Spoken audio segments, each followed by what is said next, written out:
Hello and welcome to another edition of Son of Kaiju Review. I'm Protomet. I am a Beaver Dan. Damn. Knew it would happen. Just not this soon. I'm Tank. And today we will be taking a look at Godzilla, Mothra, King Ghidorah, giant monsters all out of so close! I was so close! GMK. Giant monsters all out attack. And this is, of course, for Mothra month. Yeah. She's in it. Yeah. I mean, I guess we'll talk about that soon enough. Yep. But, this was, released in, let's see, Was it? 2001. Wow. So, Toho wanted to, make something because of the bad, Americanized Godzilla movie? Yeah, but that was like 2 movies ago. Yeah. This one is 2000. Godzilla 2000. Yeah, and that came out in 99. Yeah. This was the third entry in the what many refer to as the Millennium series of films. I believe that has, like, the Kiryu trilogy. Kiryu duology. That came after this movie. I mean, I'm sure eventually we'll get to these. We got a lot of other Godzilla movies to get through before that, though. Yeah. But don't worry, you don't have to have seen any of the other Millennium movies to understand what's going on in this movie. No. Just like most of the other Millennium movies, there is almost no continuity between films in this period of Godzilla films. Basically, all they really expect you to do is to have seen the original. Maybe. Maybe, yes. Maybe 2. Or Raids Again, or something like that. This movie in particular, though, does kind of expect people to at least be aware of the 98 film from America. Yeah. Because it actually has a joke about it at the beginning of the movie. So was that the one supposed to be Godzilla? So I guess we start talking about the plot, which starts off with an admiral, Teizo Tachibana, talking to a group of JSDF soldiers, and a couple of them kind of poke fun at the 98 movie by asking if that's what... Wait, didn't Godzilla show up in 98? That's what America says, but... It's like, yeah. Yeah. Yeah. Basically what Tachibana is talking about is the original 54 Godzilla attack. Yeah. So, About... the OG Godzilla. Yeah. Or Gojira. Yes.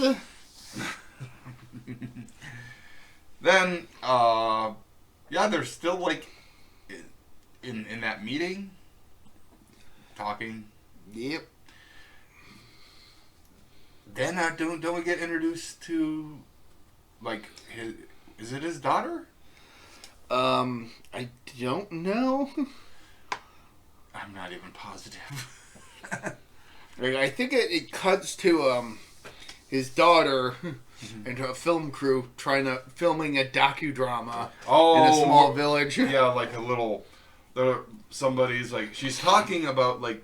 But before that, we get a bit of a research vessel called the Satsuma, which detects what they suspect might be Godzilla. Yeah. So they're down looking at, like, I'm guessing a ship or a submarine that looks like it's been torn to shit. Yeah. And, we get, like, a glimpse of, like, spikes and a tail or something, and there we go. And then it cuts to Yuri Tachibana and her film crew, who, they're filming a docudrama when, I think the mayor of the town or something? Yeah, the mayor. Like the head of the town council shows up to kind of berate them because they did some research and found that the company that Yuri works for, Digital Q or something? Yeah. They make slightly fictionalized content. Yeah. Like aliens and and they don't want the village doesn't want their good name tarnished by being associated with what could potentially be a pack of lies. Oh yeah, they're honest folks. I believe they kind of pay him off. Kinda, yeah. They basically convince him. Well, if this does well, you could be getting a lot of tourists. Oh shit, tourists! Oh yeah. Oh, go for it. Go for it. Then. But then there's a small earthquake that occurs. Mm-hmm. An earthquake. Yeah, the small earthquake occurs, and then we get cut to another scene, Which is Yuri and one of her coworkers at a restaurant basically complaining because Yuri wants to make, I guess, different kinds of content, but she really can't. Like realistic content, maybe. They're in this restaurant. They're eating and drinking. And another one of her coworkers shows up to give her a book about like these ancient legends. Yes. From the area. And after that, we get a scene in a hallway where one of her other coworkers is carrying her drunk back to her father's house, because I'm thinking it's... I think they live together, so... Yeah. Like, he thinks that he's just taking her back to her apartment. He's surprised when there's a man at the door. Like, boom. And is even more surprised to learn that it's her dad. Yeah. And the audience is surprised to learn that it's the guy from the beginning of the movie. Mm-hmm. I compared him to a Asian version of Tony Stark. The dad, yeah. Yeah. I mean, he's not like a billionaire, but he definitely looks like Tony Stark. Yeah, he's got the goatee and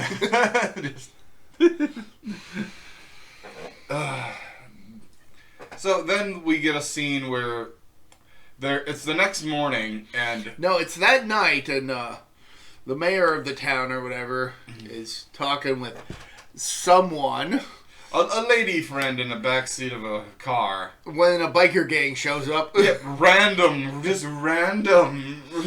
And they just kind of head off into the mountains to be wild and like crazy maniacs. Those are the tamest looking Mad Max villains I've ever seen in my life. Well, you've not seen Japanese media. Those are pretty tame. I mean, have you ever seen Akira? It's basically that. Yeah. Unfortunately, they meet their comeuppance when, while traveling through a tunnel through a mountain, it collapses. Yes. It does. Then, it's not just that it collapses. The truck driver claims he saw the head of some monster. Barragon? Yes. Yes. It's a Godzilla! It's Godzilla! You can't see this, but I'm shaking my glass bottle full of water.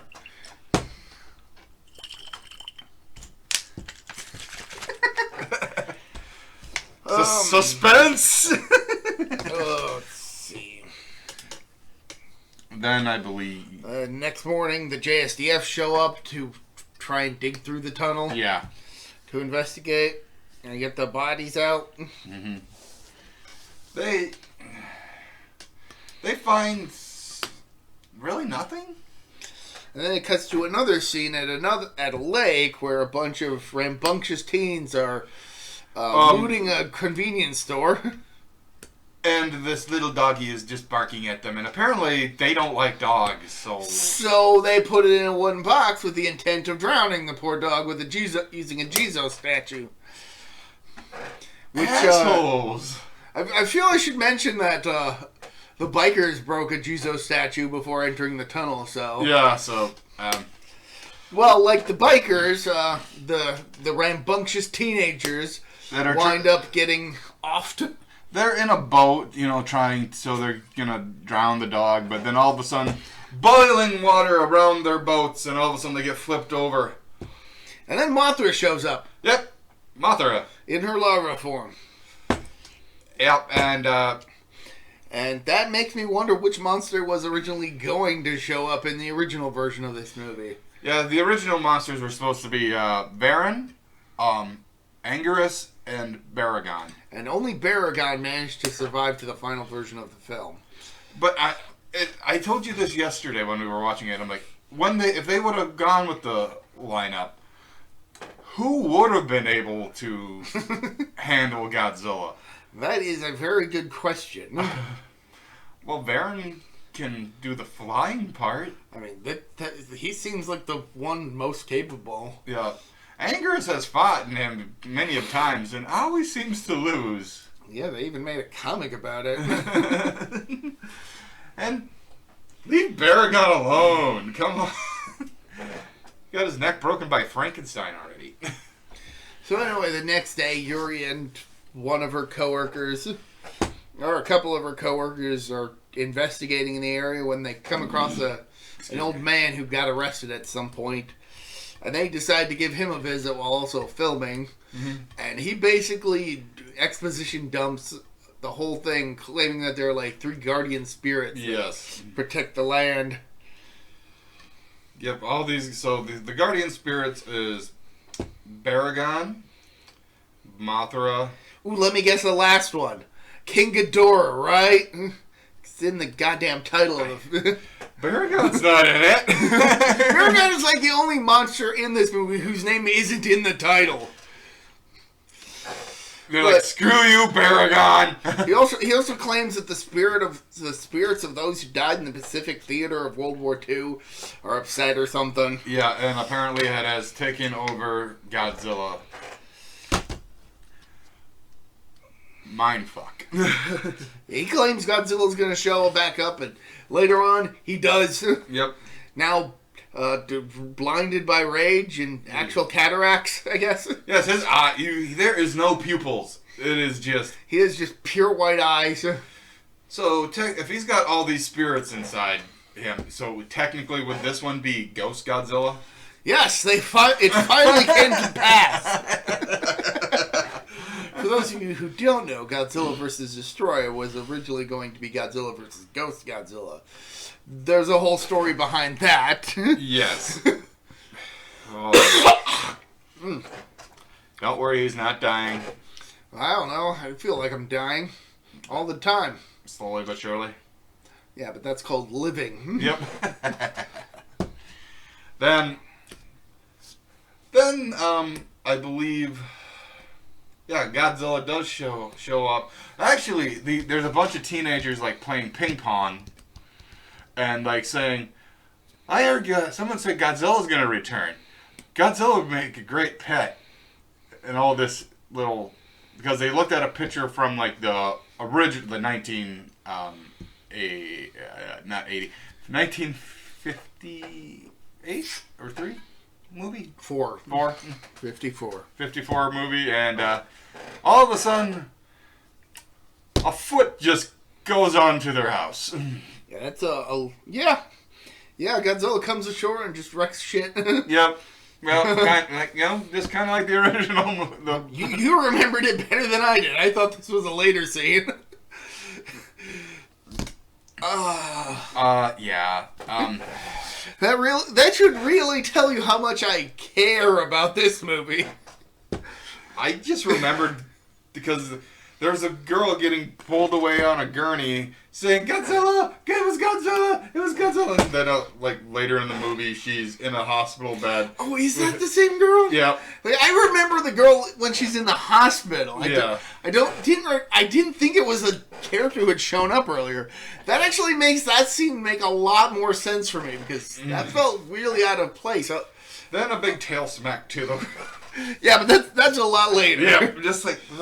But after Godzilla messes up this island, Yuri and her coworkers go to her dad to try and convince him about what's going on.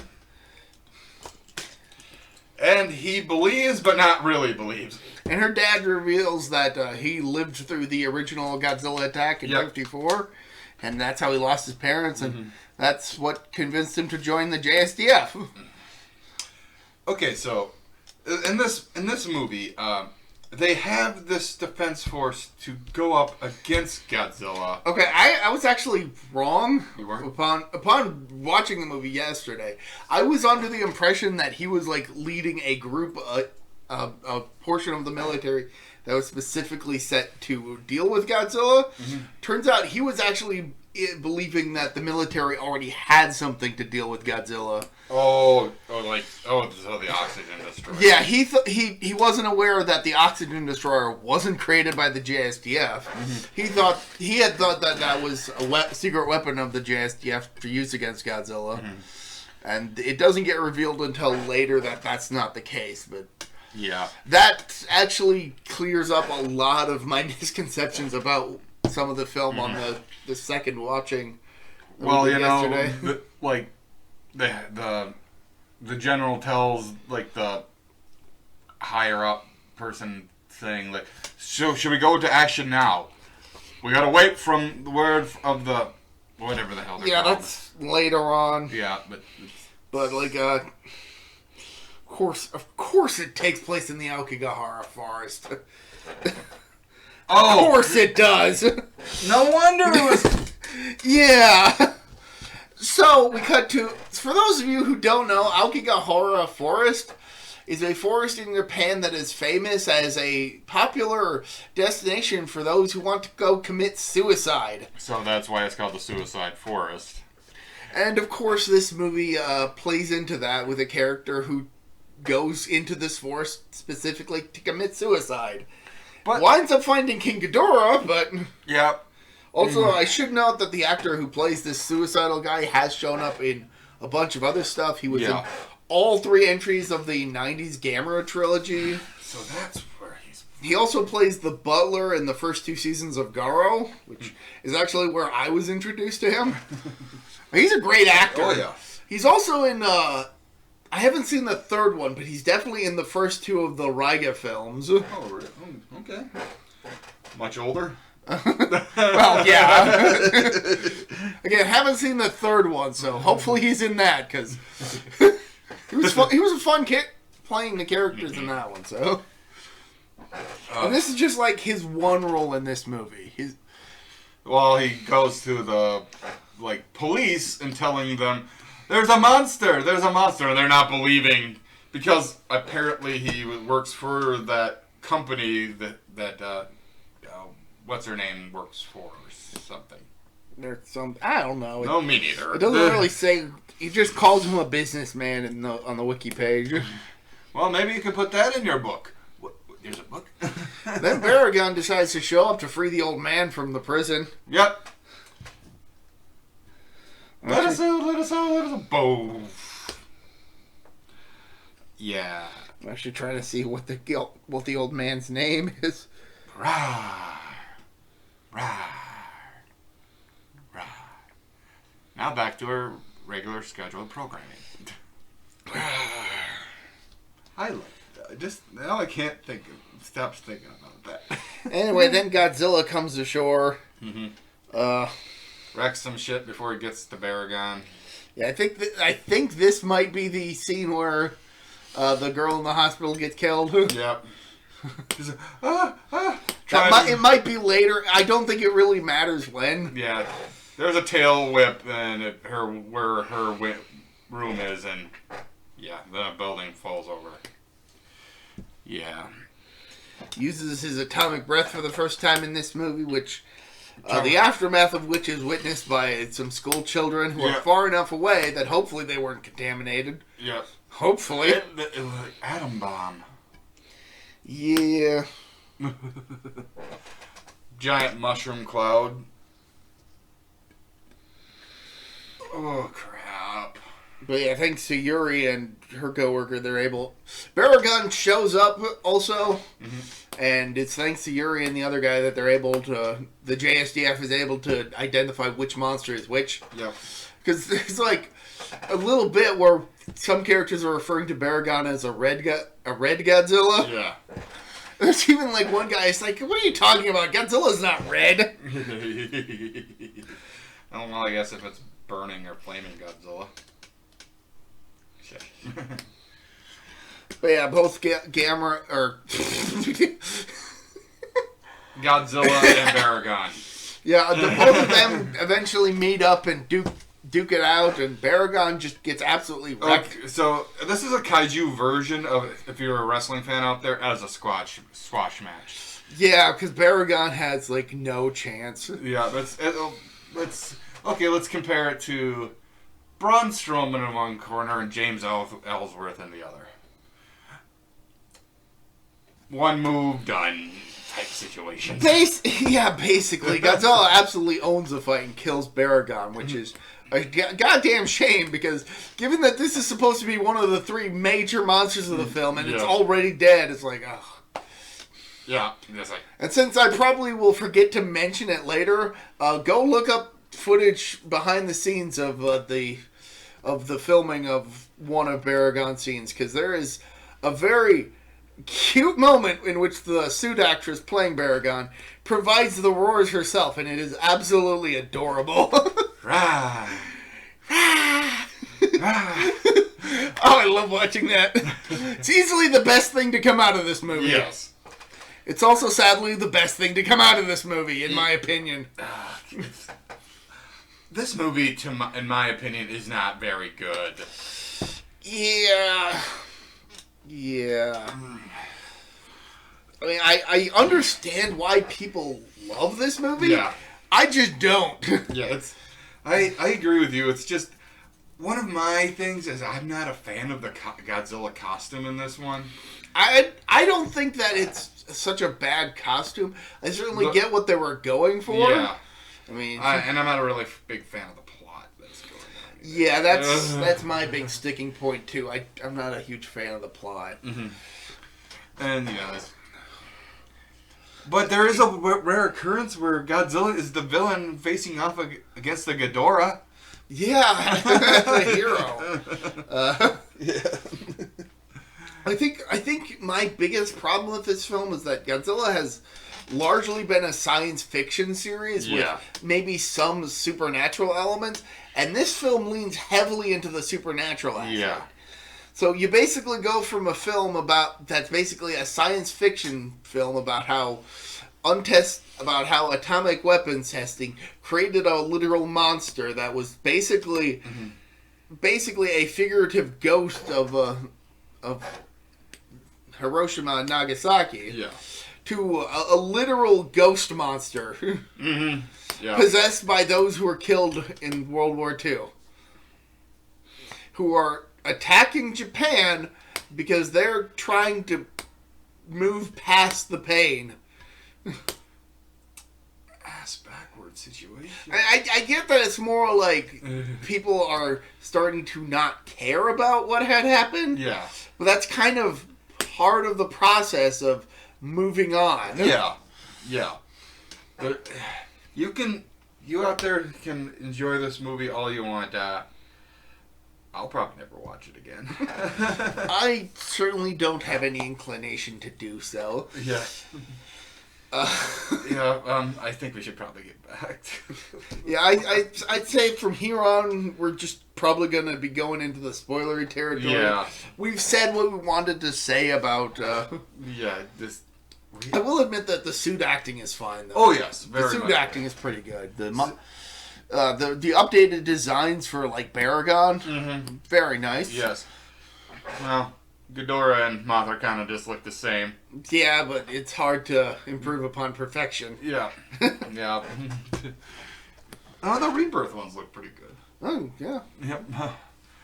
But, But those came before. Yeah. So then there's more fighting. Well... the JSDF tried to fight Godzilla with jets, and that doesn't work. It's like... Chew, chew, chew, chew, chew, chew, chew. Godzilla just atomic breath, atomic breath, atomic breath. And it's after like a general is put in place to oversee the attacks against Godzilla. It's at this point that Tachibana is like, well, why don't we use the weapon that we used to kill Godzilla before? And the general is like, we don't have that weapon because it was a civilian scientist who came up with it, and he died using it. Yeah, he died using it, and we have no idea how to recreate it. And It was actually at the point where this is getting explained that it suddenly clicked to me that it's like, oh, Tachibana isn't upset that they're not deploying his Godzilla fighting forces.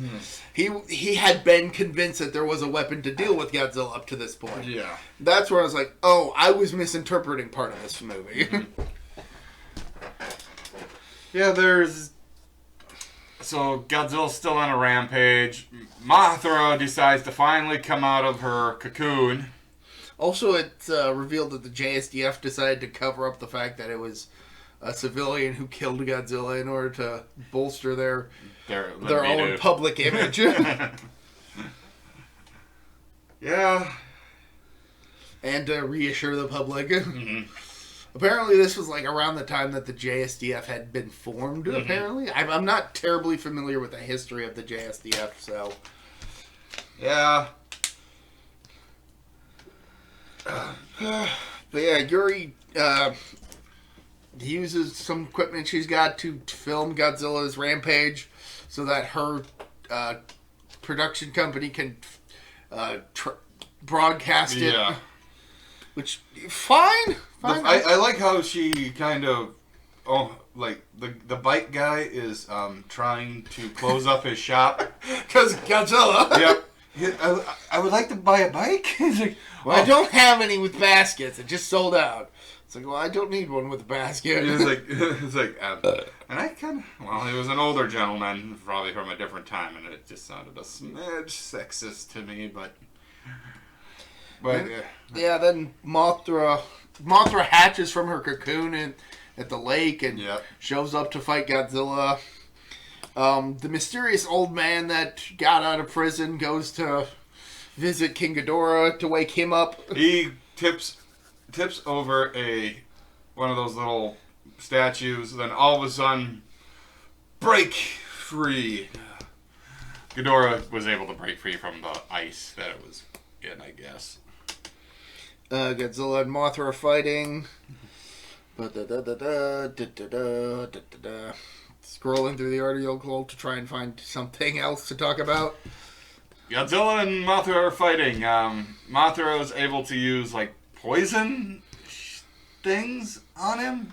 Ghidorah shows up. Yep, Ghidorah shows up and he joins the fight.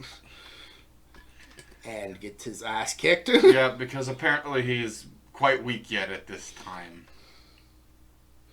Then the JSDF, Godzilla starts attacking them and practically wipes them out. Yep. Mothra comes in and blocks a beam. From Godzilla intended to finish off Ghidorah. That kills Mothra, who then infuses her energy into King Ghidorah to transform him into the 1,000-year-old dragon King Ghidorah. Apparently, the form he had before was just simply Ghidorah. Okay.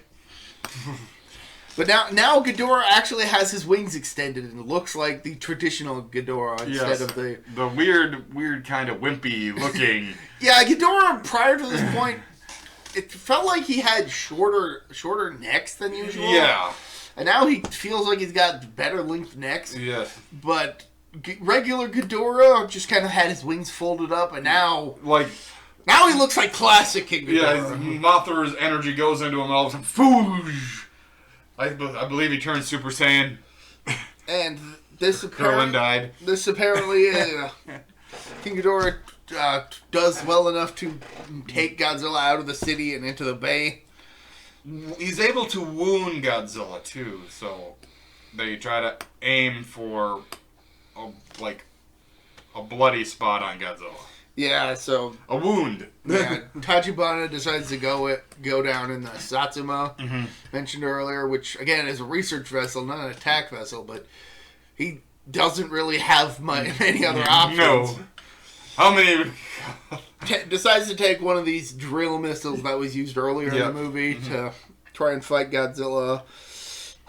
His daughter is filming all this stuff. Blah, blah, blah. Godzilla attacks a bridge that Yuri and her coworker are on. Yep. They manage to survive. Especially thanks to King Ghidorah just kind of blowing bubbles? He blows a lot of bubbles to make the surface of the water a lot more aerated, so that it acts more as a cushion rather than a wall. Oh, yeah. Which, yes, that is... Yeah. Yeah, that's pretty much... Yeah. The science behind that bears out. Mm-hmm. So they live, and Ghidorah and Godzilla are fighting underwater now, and Ghidorah gets kind of defeated? Apparently some stone that Yuri had in her pocket falls out, and that re-energizes King Ghidorah, who then gets his second wind. Mm.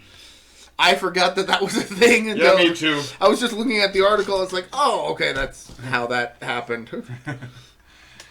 Yeah, so then they come out of the water again, I believe, and Ghidorah finally gets back up into the air, where he is more able to attack Godzilla more. And then Godzilla kills him. Yep. And this apparently results in the spirits of all three of the monsters just kind of showing up. Mothra, and King Ghidorah. And then they flow into Godzilla and sink him to the bottom of the bay. Then Tachibana pilots the research vessel into Godzilla's mouth. Yep. Who eats him. Yep. And then he goes to the weak spot inside and fires his thing. Yep. And Godzilla's about to do an atomic... Well, this ends up blowing a hole in Godzilla that Tachibana is able to escape through. Mm-hmm. But Godzilla resurfaces and attempts to destroy Yuri with his atomic breath. But some of his breath decides to come out his shoulder. So he tries it again, and now it just keeps coming out of his shoulder. Yep. And it basically kills Godzilla. Mm-hmm. Yeah, Godzilla's defeated. Every happy ending. The random cutscene of Godzilla's heart beating underwater. And I don't remember ever seeing that scene till this watch through because I kept forgetting that it happened. Like, oh yeah, this is how that movie ends, and then credits. Yep, and yeah, this is GMK, and we're not fans. No. Like, I can definitely see why people like it. It's just I don't. No, it's one of the worst. My opinion on just one of the worst Millennium Godzilla movies out there, on my opinion. But I mean, I don't know if it's Godzilla versus Megaguirus bad. I was gonna say, as far as the worst of the Millennium series, it's kind of a toss-up between this and versus Megaguirus, in my mind too. It's, I don't know. I just don't know. And I know there are probably gonna be a lot of people who hate us for not loving this movie, but tough just titty. Don't. Tough titty kitty. We have our opinion. And it's not good. I don't think it's good. I don't think that having a supernatural Godzilla story is necessarily a bad thing. No. But this one decides to take the science fiction original and use that as a base for a almost purely supernatural film. Yes. And that just feels so weird to me. Yeah, it's just you combine those two elements together, or plots, I should say. It just doesn't quite work out, in my opinion. If you guys and gals out there can like this movie all you want, and there's probably about the same amount of people like us that really don't care for it, but we're just that. It all comes down to opinions, so please don't try and murder us. You could try, but don't. Please. It's against the law. Yep. Yeah. Yeah, I don't know what else to say. This movie sucks. Bye.